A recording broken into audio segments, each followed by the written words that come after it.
Happy New Year. Happy New Year. Talk into the fucking microphone. I'm literally I can see how chewing. different our levels are. I'm chewing on this mic. There we go. You always say that, and then I listen to it on the actual podcast, and then because I fuck with it later. Oh, I turn you up. Oh, well, that makes sense then. Like, I sound fine. Because it's too quiet. Now I sound too loud. Yeah, I always have to be like, well, he's too fucking soft. All right. Oh, the finished product sounds good, so Yeah. I don't think about the process to get there. The 3 minutes that Sam has to spend fucking with the levels. We don't even consider that. God. Oh, I should take some of those stickers with me to Georgia. Yeah, you're going to I will. Georgia. I'm going to Georgia. That's exciting. Yeah. See some old friends. How you going to get there? I don't want to talk about it. like I was 15 again on a Greyhound. The classic American The classic. You know, I spent probably experience. 3 years of my life on Greyhound when I was a teenager. I've never been on a Greyhound in my fucking life. I wouldn't recommend doing it as much as I did it, but you should try it. I might have. I think I maybe went to New York that way, actually. Yeah. I took acid for the first time on a Greyhound. I went and saw Mac DeMarco. It was 2014. That'd be a good time to see him. Awesome time to see Mac DeMarco. Yeah, that's a smart move. Perfect time to see Mac DeMarco. Well, Summer after senior year, you were already 35. Yeah. You know. Just getting divorced. I had my whole life ahead of me. Not me. Oh boy, yeah. So anyway, I think I'm writing a book.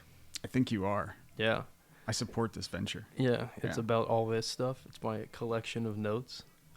I like that you've got the front and back. Yeah, I made a cover. You made the cover look sharp. It's a fun experiment in design to make book covers. Yeah, well, that's kind of one of your things. Yeah. Yeah. I'm happy with it. It looks good. You should be. It's imagine like a mass market paperback thing from like 1978. That's what I'm going for. I figured it's got that vibe for sure. But yeah, I've been writing all my notes down in a document with pictures, etc. But I've been writing it extensive, basically like a book. Mm-hmm. So I might as well make it a book. You might as well. I think that'd be fun. It's gonna have some rough shit in it. It's pretty rough subject matter.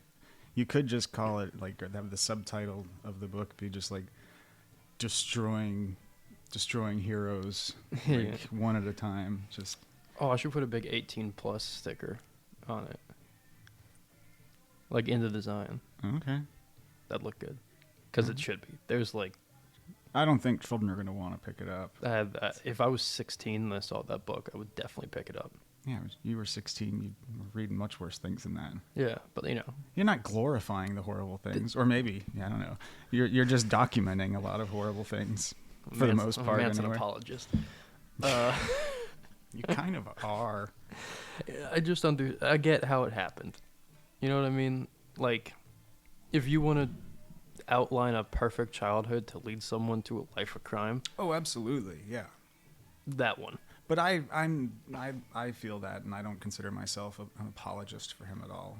I just think it's just a patsy. I like saying it. Yeah. If you think he's a patsy, you're kind of an apologist. Just want you to know that. I think the process did it all. The who? The process, Church of the Final Judgment. Yeah. I think they're to blame. If you listen to our Manson series, you'll know who that is. They're going to come up again too. Yeah, we're going to rehash a lot of that Manson shit. Yeah. Because it's related. Yeah, we keep circling back to Los Angeles. It's a magical place. Yeah, it's a something, and we talk about that in this episode, I believe. Yeah, I think so. This is sort of like what this. I don't think we get to the bottom of it. No, but I think we all acknowledge that some weird shit's going on there and has been forever. That's part of us making a dozen episodes about the peripheral Los Angeles scene. Yeah. I don't know. I was trying to explain it to somebody, and it was like, the stuff from the 60s, but also stuff from the 40s, and then also, you get the turn of the century stuff, and then today, and they're like, so what are you talking about? And it's just like, you have to read the book or listen to the podcast. It's a good question. Yeah. Yeah, there's too much going on. Because the other day I realized we have to also get into, like, the worker revolution leading to the anti-war movement. Yeah, there's a good amount of history that gets forgotten. I'm not saying it's conspiracy; it just gets forgotten. Yeah, but, I don't know. People don't care, Or I guess. covered up, or people don't care. I think it's a perfect storm that's being exploited by those who are sharp enough to see it. But this is our part 3 with Professor Richard Spence, where we pick up the conversation. If you haven't listened to the other 2, you should, because you don't know what the fuck we're talking about here then. Yeah. So we're 2 episodes in with this dude, and you've missed some background. I'd check it out. It's a good conversation. Yeah, here we talk more about Jack Parsons and L. Ron Hubbard, naval intelligence, and again, Los Angeles being odd. Yeah. Wizards, spies, and Scarlet Women. He asked my opinion on the Manson thing. Yeah. I was ready to go. I think... And I think he bought it. He in the email that I sent him after talking about some of this stuff, too, he seems to think that's pretty sensible. Good. Yeah. It was validating. I think I mentioned that last episode. It was very validating. I was watching a documentary series on Prime. There's actually 2 of them. They're vaguely called Secret Societies or In the Shadow, some shit like that. Okay. Guess who popped up? Everybody? Richard Spence. Richard Spence? He's in them. All right, so Professor Jong has him. The Amazon things have him. He's getting to be, maybe it's because of us, he's getting to be a popular guy. Yeah, all these things that existed before we talked to him. Yep. Maybe it's because it's that LFDW bump. You're welcome, Professor Spence. Come back on and talk to us. You were a struggling professor before us. That poor guy. Just like... No books, no series, no documentary pay. Wasn't a consultant to the fucking spy museum. Yeah. We should do a whole cool. separate thing about that. Anyway. Oh, yeah. Okay, where were we? What we're talking about with Mr. Oh, yeah. After this episode, we're going to do a sort of reprieve from all the esotericism and get into Hollywood. Yeah. Hollyweird. Hollyweird for sure. Tinseltown. Yeah. A good jumping off point. All of which are names that I've called it as to not say Hollywood over and over when I'm writing. So we're going to basically talk about how it came together. Yeah. Early Hollywood, murders, death, the Hays Code. It's pretty interesting, cases. Even without the stuff that we're circling. Yeah, it's a complicated place. But it is. A lot of misconceptions about it. This is going to come out tomorrow, so, this still applies. Right now, up until January 2nd, there's 15% off on the website for the new year. Mm-hmm. So that's something. Other things that you should check out. Take advantage of that. Is look at our Patreon. Look at the new magazine. I will be posting it's beautiful. Bits of my writing from this book project on our Patreon. It's a good idea. Pictures, etc. Your Manson Substack. Yeah, my Manson Substack. And also boobs and stuff. So check out our Patreon. You can find that. I know who I am. Yeah, I know. What did I say? I said something. I'll do that for sure. I know who I am. Oh, yeah, and he thought I was quoting Manson, but that was just me. You're saying it in the voice. Also, check out the Ben Stiller show. Did a thing where Bob Odenkirk played Manson, but Manson was Lassie. It's funny. It's a good bit. Because it's just like they don't know what he's saying, because he runs in, he's like, I'm a boxcar, I'm a jug of wine, I'm a straight razor. And they're like, Timmy's what? Andy Dick plays straight, literally. You made the AI video of Trump. I did, of Trump saying Manson stuff. Things, but I couldn't tell because that's how Trump talks anyway. He's just like, I'm a boxcar. I'm the king of the underworld, man. Yeah. It was funny. Also, look up Oh Hello Manson Tour. Oh, that's a good one. That's a really good one. If you want to see Nick John Mulaney, Nick Kroll, yeah, doing Manson bits. But yeah, enjoy this episode. We'll be back next week at some point. I don't know. Next week after. It sounds about right. Something in there. Yeah. Because Eli's going out of town. I'll be back. I'm not going for long. And then we have an interview coming up with an author who writes a lot of Los Angeles stuff. So that'll be interesting. We'll talk about the Sunset Strip, etc. It sounds in keeping with everything we're talking about. Sunset Strip's an important place, but enjoy.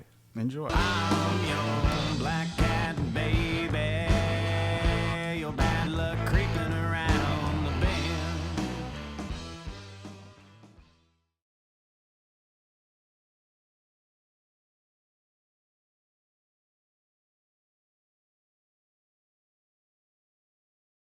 Yes, very. So,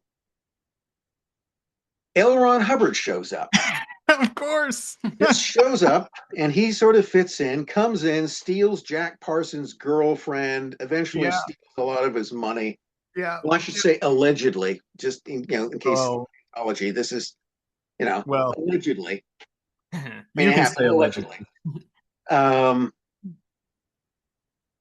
And what Hubbard later claimed was that, no, I was sent in by naval intelligence to infiltrate, to figure out what it was that Parsons was doing, and to kind of break this up, because we thought this was a whole system of compromising scientists.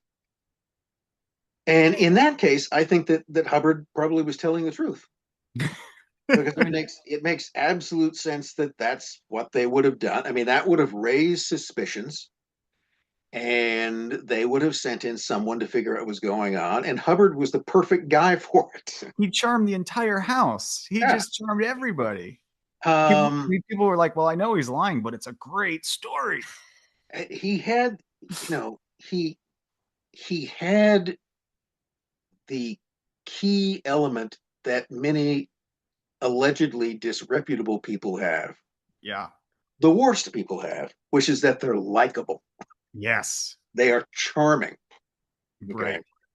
And that's, it's been some said, if you really want to, the person to be the most leery of, although you never are the ones who are the most charming and likable, because those are the evil ones. Yeah. Not the grumpy one with the bad temper and the rest of it. Probably they're pretty much okay. But okay. The ones that are always friendly and the rest of it. That one you're charmed by, look out for him. Just don't trust people that smile too much. That's just the thing to do. Okay. Well, we see this over and over, especially because we're focusing a lot of the story we're telling, I guess, on Los Angeles. Right. And we see this over and over with these figures emerging in Los Angeles. With weaponized charisma. Who, like Krishna Venta, I think that's how you say his name. So. Charlie Manson, obviously. Vito Palikis, right? You keep having these people over and over who are wildly charming. They collect a core group of followers, and then somehow an intelligence agency is like, hey, there's something going on here. Right. And it ends horribly almost every time.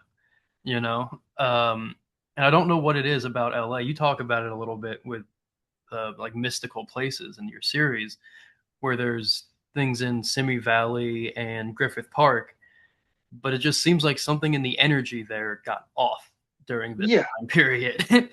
Well, I think it's always been that way, and it's there's a particular kind of quality to it. I mean, I didn't grow up in LA. I grew up north of it. It was always the kind of Oz. Yeah. So, I mean, the difference was is that I grew up in California's Central Valley, and 80 miles or so from LA.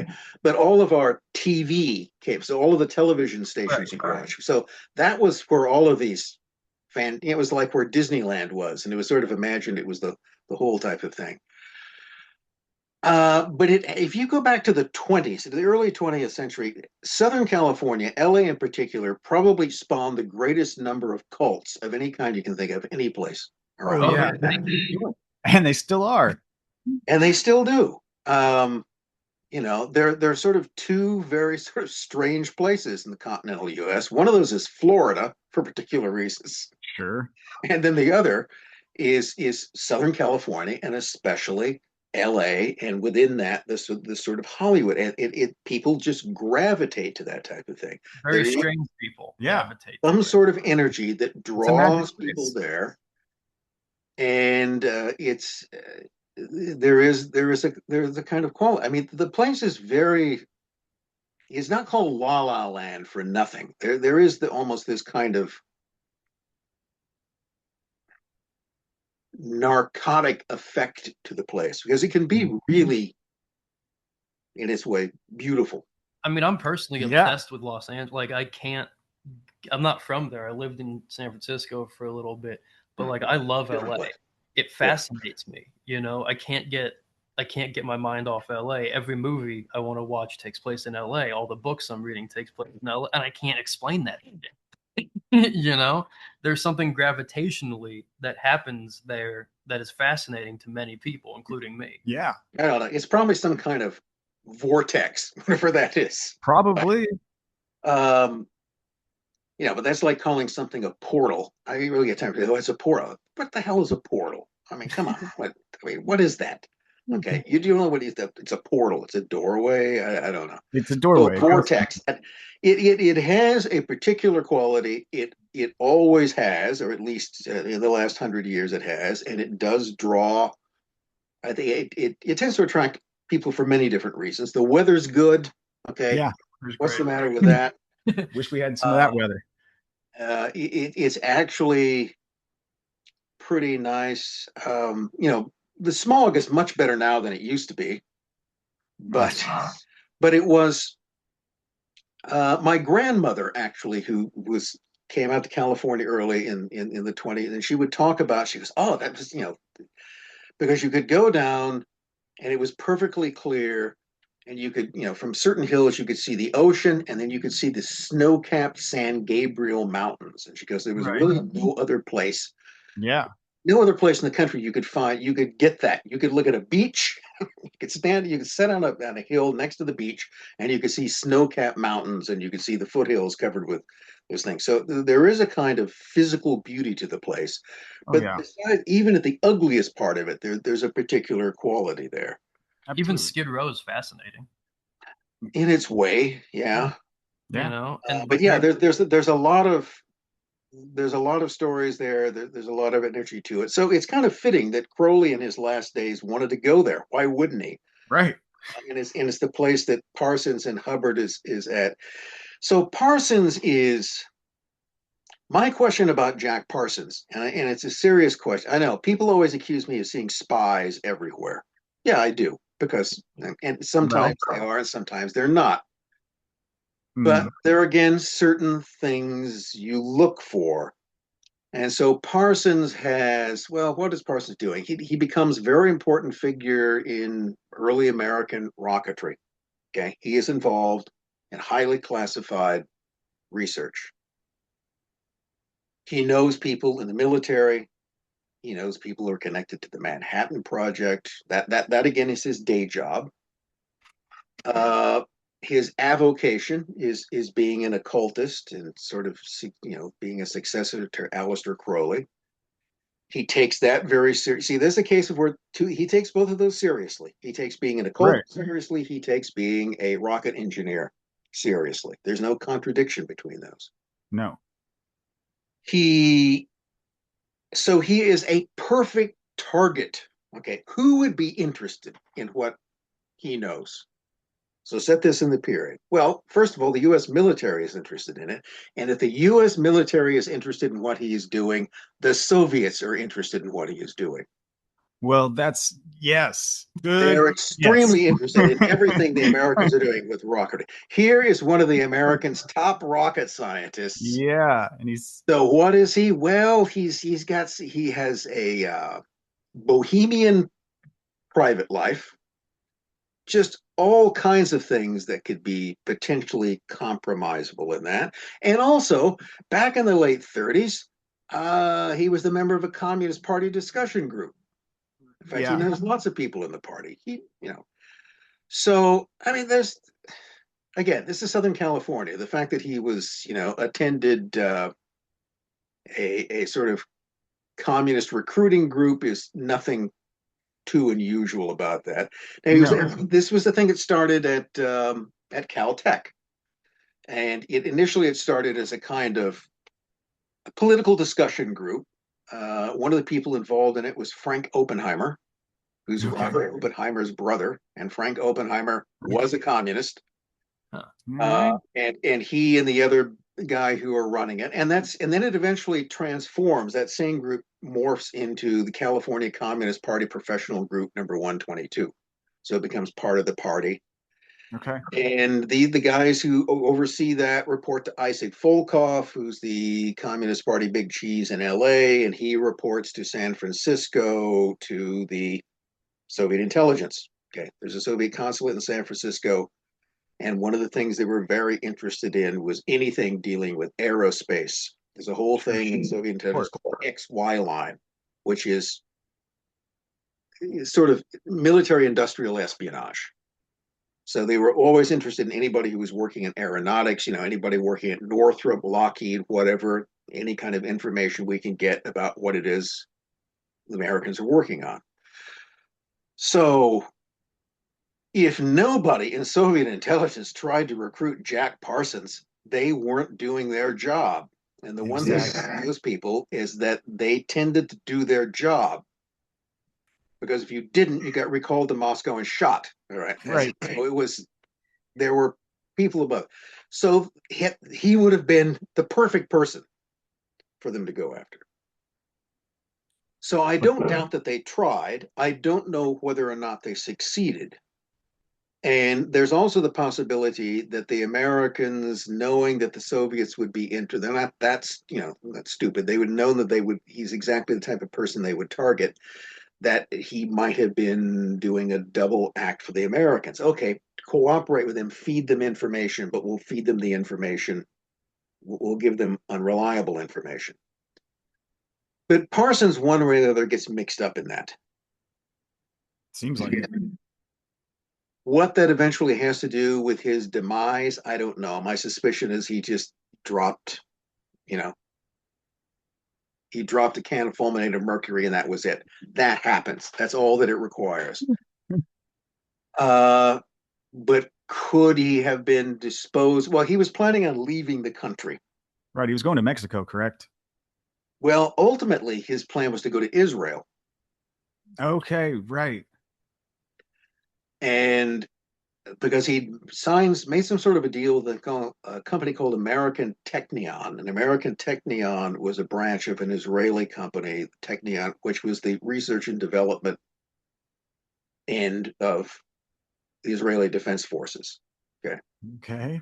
So the idea was that the Israelis wanted to bring him over to Tel Aviv to design rockets for them. What would they do with those? So, but they never really. This is the odd thing: the Israelis never really developed much of a rocket program. So here's one possibility: the story that Parsons tells is that I'm going to go to Mexico, and then we're going to pack up, and I'm eventually going to go and work in Israel, or that is, I'm going to go east. I'm going to head out and go. Now he might have gone there. Might have gone to Russia. He might have gone to Russia. You never know. Now, let's suppose that you're looking at the standpoint of American intelligence. This guy knows a lot. He's important. He could be an important asset to anybody who has him. Absolutely. How far away from us do we want him to go? Not Israel. So if he's not going to be, well, he could design rockets in Israel, and then somebody in Israel can sell those to anybody else. So let's put it this way: was Israeli military and intelligence penetrated by Soviet operatives? Yes, they were. Technion itself was. Okay. So anything he designed in Israel was going to be acquired by the Soviets. Well, so he doesn't even have to do it directly. So the interesting argument is that someone decided that if he's not going to be designing rockets for us, he isn't going to be designing rockets for anybody. So let's arrange an accident. It certainly seems people plausible. Actually do things like that, you might ask. Okay, would actual U.S. government have someone killed to prevent him from working for the other side? Yes, they would. Yes, because that's time before and since. Just follow the logic of the situation. Okay? Right. That's all you have to just. How is this? Does this benefit us? Are we going to take the chance that that's going to be the case? Yeah, think like a state thinks. That's not going to happen. Well, and again, another thing which isn't unique to intelligence or otherwise is that this isn't a court of law, and someone doesn't have to be proven guilty. Right. All that has to happen is you develop a suspicion. Yeah. That's all it takes. And that's all it is. If the suspicion is that this person could be compromised, if there is a reasonable suspicion, reasonable being a tricky word, if a suspicion that won't go away, I mean, look, I'd be highly suspicious of Jack Parsons. And I'd be suspicious of him because one, he loses his security clearance the first time. Well, actually, there's a little thing before that. He and I think his buddy Molina were trying to obtain an explosive, a special explosive that had been developed. It turns out this was the explosive that was used in the explosive lens in the atom bomb. Okay. Okay. And so they find out these guys are trying to get samples of this, and they go, "Oh, we didn't know what it was. It was just kind of accidental. It Just was make just it a rocket. mistake." Well, okay, it was a mistake. Okay. That's one. Then loses his security clearance. Part of the reason given for that was his association with the church, of Thelema, that it was a kind of, well, in other words, it was considered to be a dangerous association because you didn't know who he was consorting with dubious people. He was, from their standpoint. Absolutely was. But then he appeals. He goes to the labor board and appeals, and he gets that back. But then the second time, he's working for Hughes Aircraft. He'd been working on different rocket designs. And then he just does something which seems to be incredibly stupid, was that, okay, he's planning on taking this new job in Israel. And apparently someone had asked him for examples of what it was he was working on. So he goes and gets notes on classified projects, takes them to somebody and has them typed up. Okay. And then, of course, FBI finds this stuff and he goes, "Oh, well, I just took this classified stuff so I could type it up and give it to somebody else to show them." Okay. No, that's it. Okay. I was just typing it up to show someone. Don't worry. Yeah, and I just borrowed them. I just borrowed it for a while. Have it back now. That wasn't really, that didn't make it, that was foolish. But from that point on, and yes, in that situation, would I have taken his security clearance away? Yeah, and I would never have given him another one. Might have worked him. You're going to be carefully watched from that point on. And there again, you got the things from the Soviet side, is that if they were getting information out of him, he had essentially was now blown. He probably wouldn't be that useful anymore. But again, if he's not going to work for us, do we want him working for anybody else? Right. So from two different sides of the intelligence equations, there was a certain logic to argue that Jack Parsons was better off dead in 1952 than continuing to work. Okay, that his best work was behind him, and perhaps he's now just no longer entirely trustworthy. Or, more than likely, he just dropped something. He was very sweaty. I mean, he's an easy guy to have an accident. Right. Yeah, he worked with explosives. Now, the thing against that is he did a lot of drugs for years, and he hadn't blown himself up. But, just takes one. Well, see, working with explosives is like working with demons. All right. All you have to do is screw up once. One tiny mistake. You don't get another one. Yeah. So, but he was, in my estimation, definitely surrounded by a network of intelligence operations that were trying to exploit him one way or the other. And he might have been only vaguely familiar with that himself. But they were doing it because, again, if they weren't, then they weren't doing their jobs. Yeah. I find that comes up a lot with what we're dealing with. Again, with the Manson stuff, they were clearly surrounded by intelligence agencies. The big question is, did they know about it? It's the same here with Parsons. They're useful for a period of time. Let's see what they do. Well, here's my question about the Manson thing, is that, I don't doubt for a minute that he was an informant for somebody. Okay. He's supplying information on drugs and who knows what else in the music and film and movie industry in Hollywood. Okay. Right. He has great blackmail. I don't get it is why he took the fall. Because in my opinion, that's what the whole thing required him to do.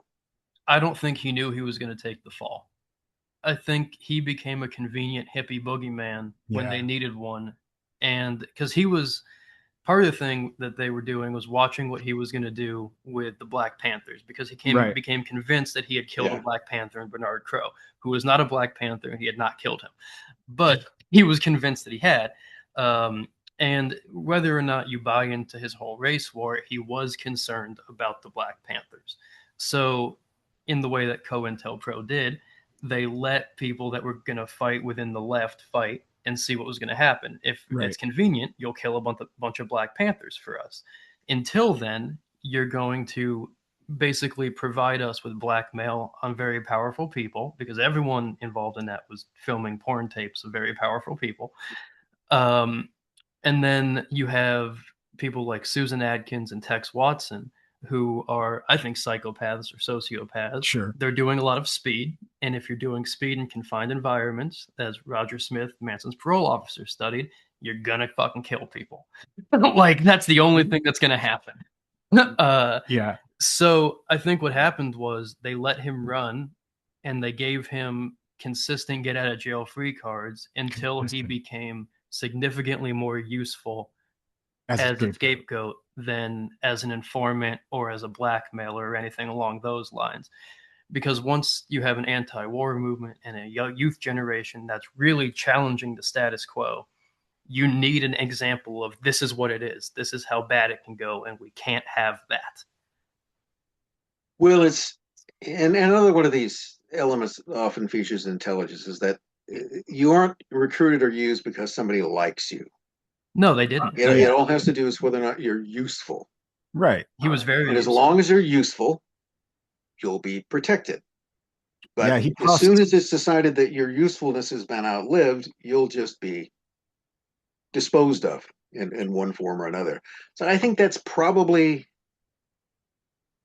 it just seemed to me that sort of Charlie just, he played his part at the trial. I mean, he became he became exactly what it was that Bugliosi was describing. He And he became Crazy Charlie. Yeah. played that character. I think it was possible that he couldn't.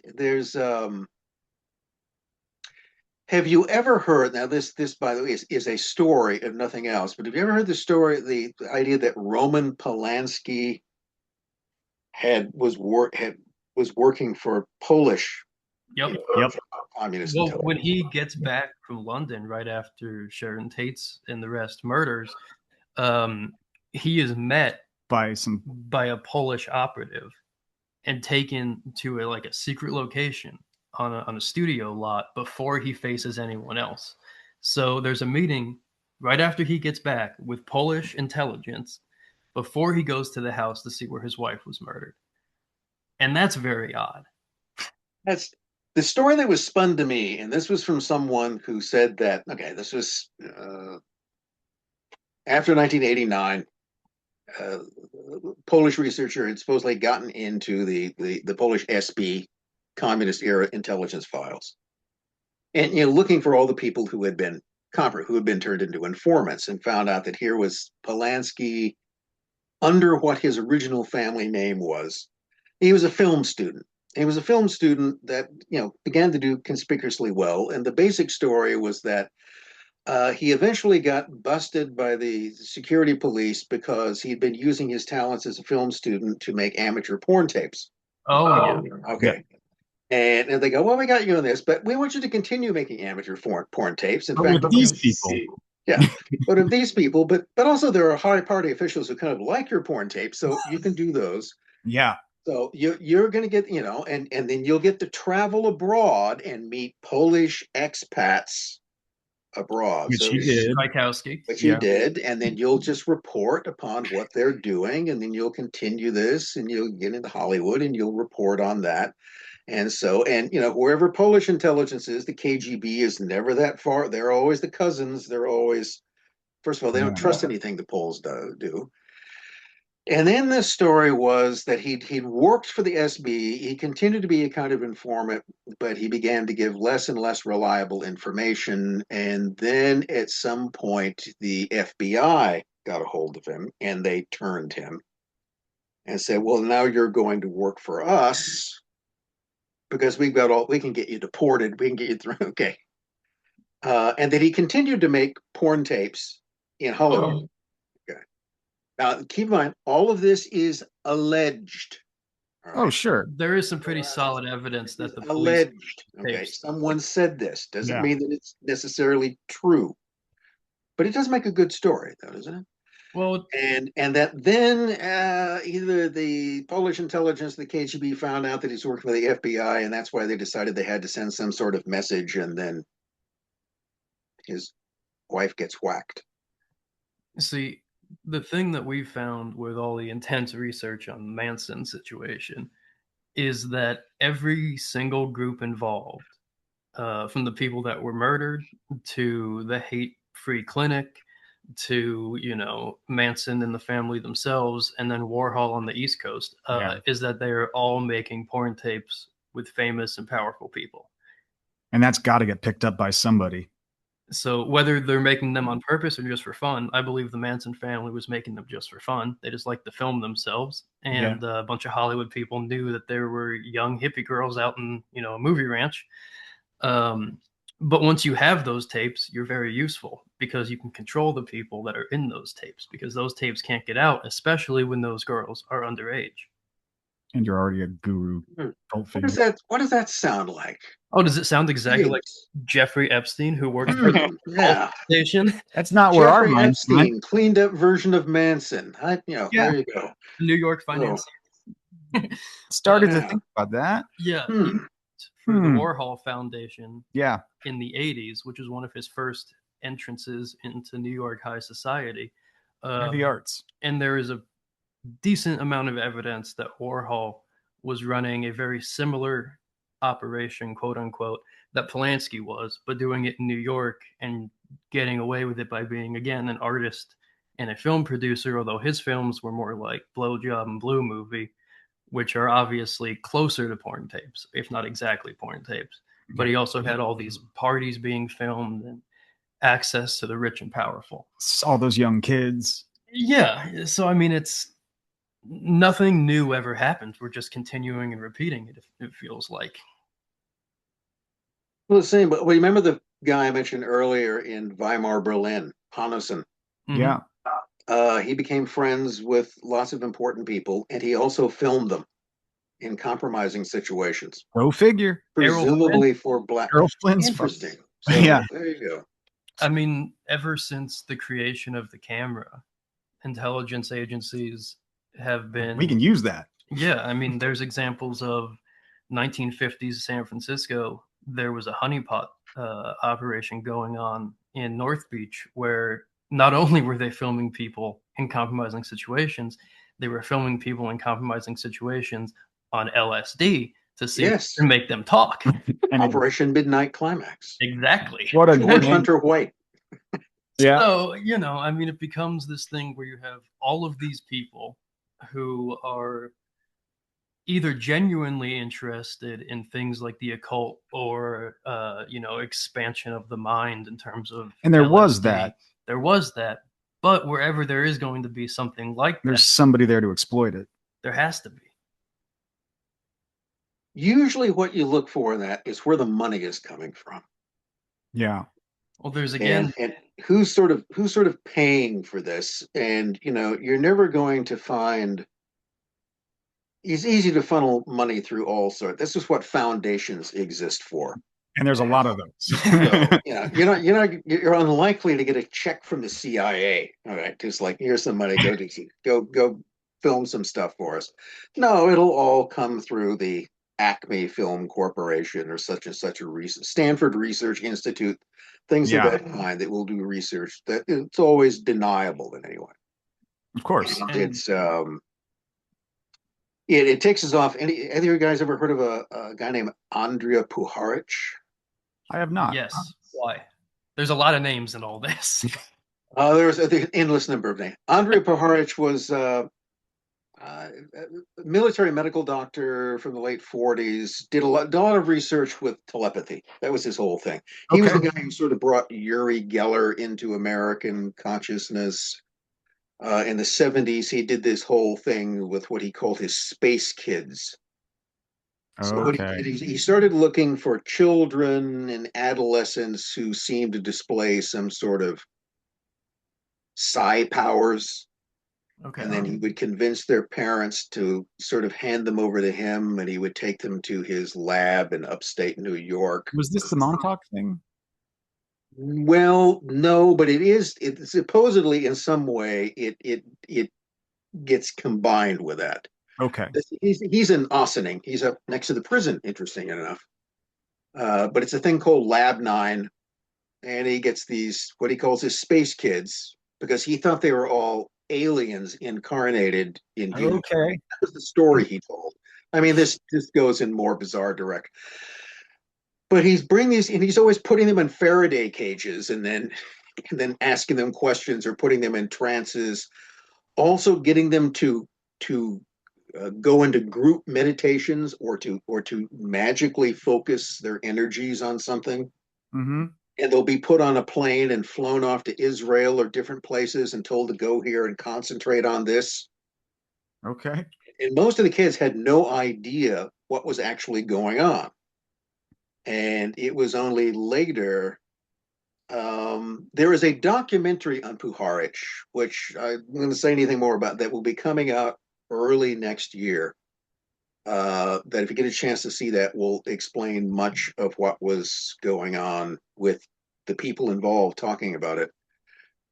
But a lot of these kids just thought this was sort of fun and games and didn't realize they were being used as lab rats. And Right. the bills for Poharich's experiments are all being paid by a particular agency. That's who he'd always been working for most of his career. But he was already interested in, he was interested in everything from UFOs to the simple idea of mind to mind transfer, of telepathic communication. Yeah. He believed he could insert a little transmitter into, in fact, he demonstrated that he could put something in your tooth that would let you receive radio stations, except you didn't know that you were listening to radio stations. I've heard about that. So that you could then actually broadcast voices into someone's mind. Well, not even in their mind, into their ears, and they would hear it. Imagine not knowing what that was. Yes. That's It's fun when you can listen to the radio through your tooth, but when But you have then disembodied voices speaking to you, that's a different story. you start that's a to think, different story. No one else can hear it, and everyone else thinks you're crazy, but actually that's what they did, because the gummit put something in your tooth. And you'd probably do anything to get the voices to stop or be more manageable.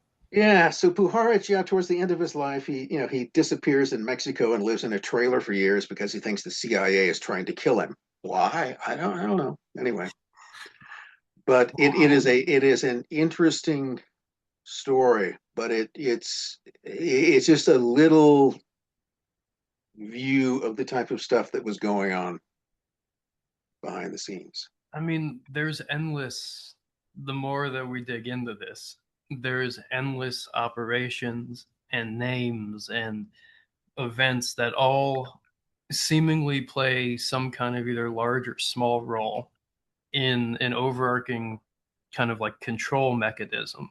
It's very hard to say who's responsible for that control mechanism.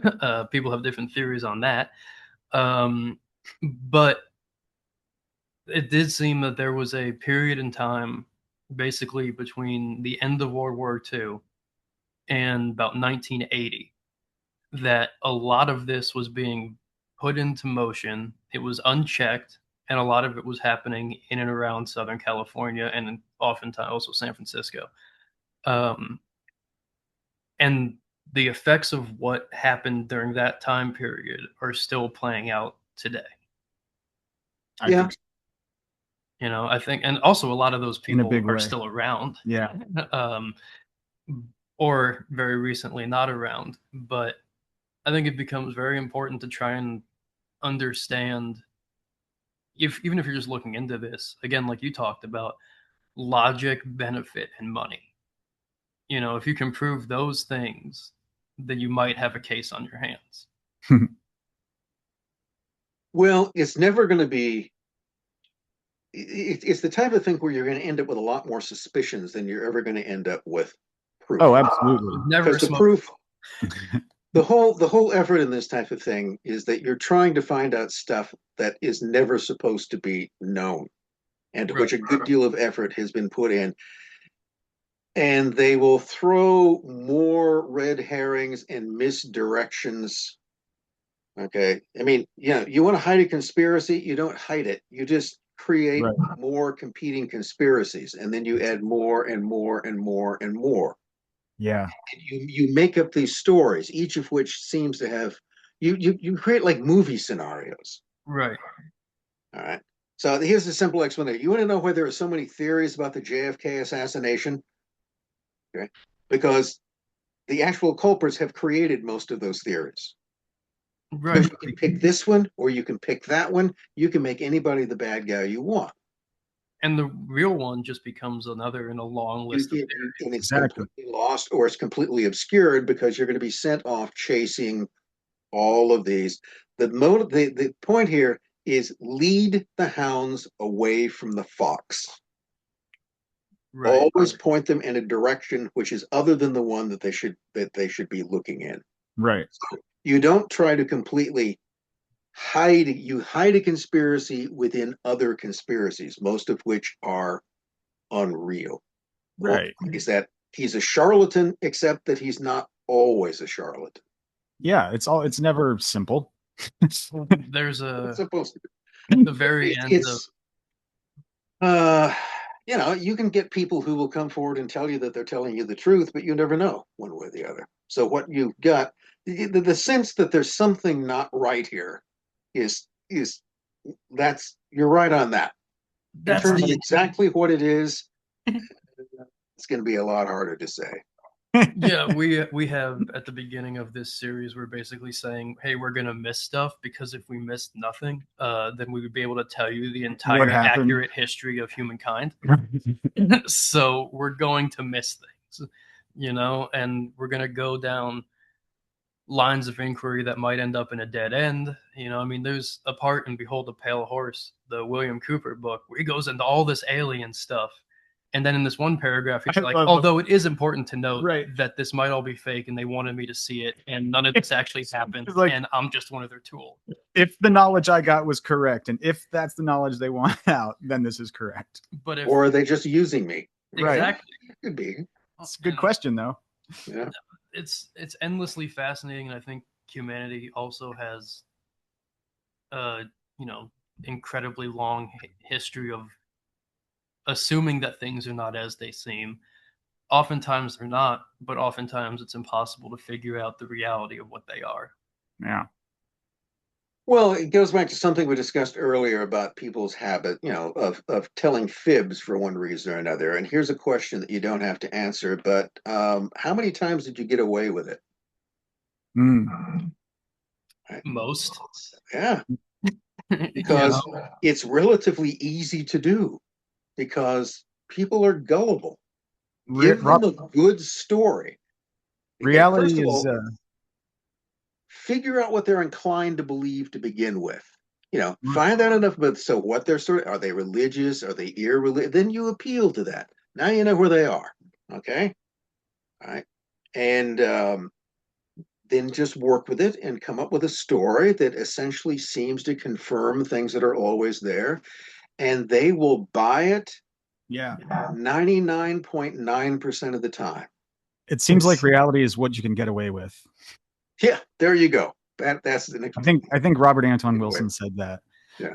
I think that's one of his. I mean, it seems like Crowley is just a good example of a much larger truth about humanity, in that oftentimes there's two aspects or multiple aspects of every person, and that people can fix their own reality. They put on performances, and then it becomes hard to tell which version of them is the truth. Yeah. Both are. Neither are. Yeah, exactly. It's never that simple. Or there's some third personality that you don't even know exists, managing the other two. There's always that possibility. I mean, there's always this rule of threes about everything. Right. It can be this, it can be that, it can be both. It's usually both. Usually some combination of the two. except when it's this one or that one. Except when it isn't. Absolutely. That's what it is. It always is, except when it's not. Ugh, see, this will Um, drive you insane. This is Well, it keeps things interesting, though. You know, It sure does. It's and it's kind of fun, although it is frustrating. But you just never know. See, one day you can just find out that everything you believe is wrong, and then you have to start all over again. I think that's healthy. but most Yeah. people are not willing to accept that everything they believe is wrong. Oh yeah, it's only healthy if you accept that. Well, it's a little bit like saying is that you cannot find true faith until you've lost it, Mm, or you have to lose the kind of false surface faith that you have to begin with. absolutely. That has to be completely demolished. Has to be hard And won. from then you can begin to develop anew in the same way that everything you think you know at some point. Well, I mean, look, most of the stuff that you were taught as kids, let's face it, was bullshit. Okay. Yep. Why? Because adults, your parents, beginning with them, and then teachers and everyone else, lied to you about things because that was what was best for you. And then you begin to realize that all of these people have been lying to me, that this isn't true, that wasn't true. And then you have to begin this process of trying to reconstruct some working model of reality, because you have to have something to go by, even if it is bullshit. You know, it works. And that's what I said earlier. It's like people are going to believe whatever they want to believe anyway, ultimately. Yes. Just try to guide them in the right direction. That's the idea. That's what we want to do. That's why we're doing this whole series. That's why we talk to historians like you. Yeah, and it's not just us debating. Right. This is so helpful, Professor Spence. This is so helpful. Well, keep in mind, I'm an historian who's basically telling you that most history is bullshit. Well, that's the true historian. Okay, That's an yeah, honest it's the truth. Okay. historian. Most There you go. historians will tell you that what their opinion on history is fact. So There are very few facts. Okay. Yeah. I know. There just aren't many. I mean, something that you know as opposed to what you believe. Those are two very different things. That's Yeah, we got. That's why I think general semantics would be good for everybody. I'm pushing that big time right now. We'll do an episode on general semantics. Yeah. Thank you very much for your time. This has been Well, fascinating. thanks for having me on. This was a fun discussion. So I loved it. Yeah. I imagine this is. There's a phrase about like this has sent the investigation to a whole new direction or something. That's from a TV show. that But helped us. I got some. Indeed. I got some new things to look at for how we're going to go about our future episodes. So thank you very much. All Yeah. right. Well, carry on. And Well, thank you for being so generous with your time. all right. This has been Yeah. great. Thank you very much. Okay. All right. Bye-bye. Bye. Bye.